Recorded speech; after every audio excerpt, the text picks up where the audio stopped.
100 podcast. Hey, it's that time of year again. The Thanksgiving tradition, the Survivor Series. Teams with elimination challenge. Survivor Series in its infancy was so much fun when I was growing up as a kid because it was on Thanksgiving. Because you would do your stuff with your family. You'd be bored as hell. Your Uncle Mike would be drunk off his ass by about 6:30. Everybody's passed out watching a crappy football game you don't care about. No one cares. So you know what? I was psyched out of my mind that after pie, we would go home. We would pay our $24.99, I think it was, at the time. And there we go. Survivor Series. We had a whole night. Not only being off school and being off school the next day, which is amazing, we would be able to watch wrestling, professional wrestling, and it was so freaking cool. But you know, things change. The numbers probably weren't that good, and it didn't make economic sense for the WWE to have the Survivor Series on Thanksgiving Eve and Thanksgiving anymore. And then they moved it again, started killing off the 4-on-4, 8-on-8 elimination style matches, and brought it to what it is today, which, I don't know, color me old fashioned. But just by saying color me old fashioned, you could tell that you can color me old fashioned. Get off my lawn. I miss it. I miss the teams. And then later on what they did is the sole survivors from each team, and there's one guy, two guy, three guys, they would have a heel against face match at the end, and then there would be sole survivors at the end. One final match. I always thought that was really freaking cool, but whatever, times they are changing, okay? So this is what it's looking like. As of right now, I got the card in front of me. See, that's what we would call it back in the day, the card. Extra, read all about it like... Enzo Amore versus Kalisto. That smells like pre-show. Maybe not. But to me, it smells like pre-show. Let's see. Going down the list. Let's go into one of the team matches. So Team Raw versus Team SmackDown. Women's division. For Team Raw, you have Alicia Fox, Nia Jax, Sasha Banks, Mickie James, and Bayley. Versus Team SmackDown of Becky Lynch, Charlotte Flair, Naomi, Tamina, and Carmella, featuring James Ellsworth and Lana. All right. Sasha Banks, Becky Lynch. That'll be good. The match will be fun to watch. It's going to be fun to watch. Mickie James against Tamina is a train wreck. The big build is going to be the tag. Probably a hot tag. Tamina against Nia Jax. That's going to be the irresistible force meeting the immovable object. That's what that's going to be. The irresistible force meeting the immovable object. Alicia Fox against Carmella would be a train wreck nobody wants to see. I mean, don't get me wrong. I mean, they are fantastic looking women. So sorry. But Becky Lynch, Sasha Banks, that would be a good match, you know? So, I mean, there is some good talent here. I just can't wait to see how it's going to be executed. Should be fun. It should be fun. Is it going to be the best match of the night? I'm thinking maybe third or fourth on the list, but there's a lot of stinkers on this. There's a lot of stinkers. Wait, hey! Hey, y'all doing out there? The Miz, Intercontinental Champion, with Bo Dallas and Curtis Axel. How cool was the Curtis Axel chant 2 weeks ago on Raw? Curtis Axel. It was just like that. I thought that was cool because I like Curtis Axel. Well, then again, I like the underdog going ahead. I like the underdog fame. Like when James Ellsworth blew up initially, I thought it was the coolest freaking thing. I bought a James Ellsworth shirt. Show your hate in the comments. I don't care. I'll post a picture of me wearing it. I also have a Golden Truth t-shirt as well. The reason I bought that is when they were still a thing. Golden Truth, it was still like 30% off or something like that. And I was at the Raw. When Goldie broke my heart, and turned on R-Truth. What's up? What's up indeed? Anyway, The Miz against U.S. Champion Baron Corbin. Here's the thing. I like Baron Corbin. I do. And the thing I like about Miz is so great with his character because I want to smash him in the face every time I see him. That means he's doing his job and he's doing it well. And the guy's pretty good on the mic. I'll give him that. He's good on the mic. Baron Corbin's the exact opposite. He's terrible on the mic. And he's an all right wrestler. The Miz is excellent on the mic. He's an all right wrestler. All right plus all right is going to be That's what I'm giving that match. It doesn't mean anything. Intercontinental Championship isn't gonna float over to SmackDown. U.S. Championship is gonna float its way over to Raw. So it's just gonna be a crappy match. I wouldn't pay $49.99 or how much a pay-per-view is for this now. I pay $9.99 or after tax, whatever the hell it is, monthly. So I can watch this, hate it, but only have to spend $10. I don't hate it, but I like to yell at it. That's right. So I could watch this, and then I could go back and I could watch like Ricky the Dragon Steamboat versus Ric Flair at Starrcade, which is probably one of the best matches you're ever going to see in your entire freaking life if you actually like wrestling. All right, so next, let's go the Raw Women's Champion, Alexa Bliss, versus SmackDown Women's Champion, Natalya. It's going to be a good match, I think. Natalya is good. Alexa Bliss is good. Equal sign is going to be good. It'll be a good match. I'm going to give the Raw Women's Champion Alexa Bliss versus SmackDown Women's Champion Natalya.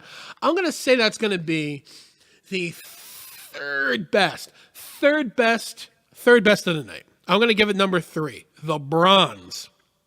Yeah, the Bronze. That's what I'm going to give that. Let's move along. We got the Raw Tag Team Champions, Dean Ambrose and Seth Rollins versus SmackDown Tag Team Champions, the Usos, day one-ish. This could be the best match of the night. The Usos are good, but they can also stink up the place. Dean Ambrose and Seth Rollins is always good.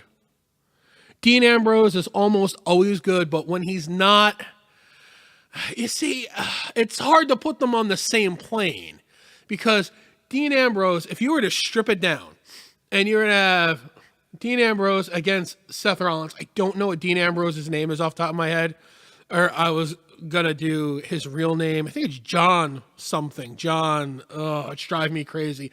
I'm not going to cut this. I'm Googling it right now. I'm not going to cut this. John Good, like John Goodman. Hey, Roseanne's coming back. Whatever. All right. If you were to take John Good, the wrestler, strip him down, no Dean Ambrose, John Good, against Seth Rollins, compare them. Seth Rollins, his real name is Colby Lopez. I know that because it's fun to say. Colby Lopez. Okay? So yeah, Colby Lopez against John Good. Colby Lopez is going to do some high-flying stuff. He's going to have an excellent ring awareness to him. He's going to take a beating, and he's going to put on a good match. He's going to carry a guy who's crappy. John Good, okay, right here. He's kind of got the brawler kind of thing going, but he does it well. Does he sell great all the time? Not really. Are his punches fantastic? Not really, but you know what? He's good at what he does. So, Dean Ambrose, Seth Rollins against the Usos, that could be the best match of the night. I could kick myself for saying it, because maybe not, but it could be the best match of the night. Rival for the best match of the night, Team Raw. So it's Kurt Angle with Braun Strowman and 3 others to be determined. So we're going to have Braun Strowman, Definitely Roman Reigns, because he'll be cleared by then to come back. Versus Team SmackDown, this is Shane McMahon, Randy Orton, Bobby Roode, Nakamura, AJ Styles, and Rusev. Team Raw is going to have Balor, too. It's going to be Balor. It's going to be Strowman, Balor, Roman Reigns, somebody else. But definitely it's going to be Balor. Randy Orton can wrestle. Randy Orton's a good wrestler. I don't want to say what he wants to be, but I don't know. He's so plain. But will Randy Orton have a good match? Probably. Nakamura. It'll be interesting to see Nakamura against Strowman. Nakamura against Roman Reigns. AJ Styles, Balor. It's good. It's a good match. Good match. Rusev. I'm going to do a whole podcast on Rusev. Because I used to think Rusev was a waste of time. But you know what? I like Rusev. I like the way he's coming across. I like his style. I like the way he talks. So that could be the best match of the night. Not taking into consideration Enzo Amore versus Kalisto and anything else that gets attached on the side. I think the worst match of the night is going to be Brock Lesnar versus Jinder Mahal.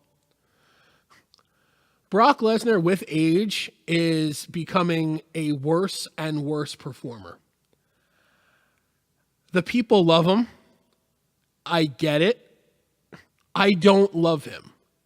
The reason I don't like Brock Lesnar is because, as I've said before, I'm not connected to the business, and I probably shouldn't even refer to it as the business. Somebody like Jim Cornette should come in and slap me in the face anytime I say the business. But Brock Lesnar doesn't respect the business. Brock Lesnar looks at the business as the paycheck. Granted, I'm sure a lot of guys do, but nobody is as obvious as he is. Part-time, less moves than Big Daddy Cool Diesel.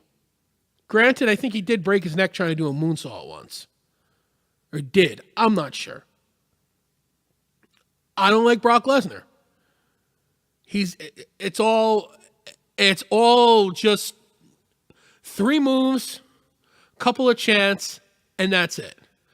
Factor into the equation, Jinder Mahal, 6 moves, boredom. If this is the last match, it's going to be, I can't say it's going to be a walkout, but it's going to be a snoozer. The only thing you can hope is that it'll be a hot crowd. It's in Houston, Texas. It's not going to be a Philadelphia crowd, a New York crowd, a Jersey crowd. That's right. Chicago, a day after WrestleMania Raw crowd. But I hope it's a good crowd, because some of this crap is going to have to get over. And with a dead crowd like it's been, there's been a lot of dead crowds. Brock Lesnar versus Jinder Mahal is going to fall flat. And that's the representative. If the Universal Championship and the WWE Championship, which is linked to the WWF, the WWF Championship. I know it's you can't say it's tarnished, it's tarnished by being passed around so much. I think it is, but I'm torn because I'm a little bit of a wrestling purist, but at the same time, I sit there and I think the Fashion Files are freaking hilarious. And it's stupid. But then I can sit down and I can watch a match with classic Terry Funk, a classic Terry Funk match. Whipped him like a dog. That was horrible, but Brock fucking Lesnar against Jinder Mahal. I don't know. I don't know. There's gonna have to be some sort of chicanery. Is that how it's said? Yeah, it is. English is my first language. With the Singh brothers or Paul Heyman or something. I just hope it's not like interference or something from like, I don't know, let me think. Who would they want to push? I mean, they always want to push Reigns, but the Shield thing's working out because everybody likes Ambrose and Rollins. So I don't know. I really hope Survivor Series was one of my favorite WWE events, WWF pay-per-views. Was one of my favorites. That, the Royal Rumble, and of course WrestleMania. It was so much fun when there were 4. You're given too much of something. You don't like it as much, and you don't appreciate it. It's like having fucking chocolate chip cookies for breakfast, lunch, and dinner every day. It's awesome for 2 or 3 days, and then you're going to start to get sick of it. And I think that's becoming evident with, you got your 3-hour chocolate chip cookie on Monday, then you got your 2-hour chocolate chip cookie on Tuesday with the 1-hour shit cherry on top of 205 Live. It's a lot to take in. And it's a lot of the same stuff over and over again. But you know what? I love it. It's Professional Wrestling 9900 Podcast. Voice your concerns and your complaints below. I love you.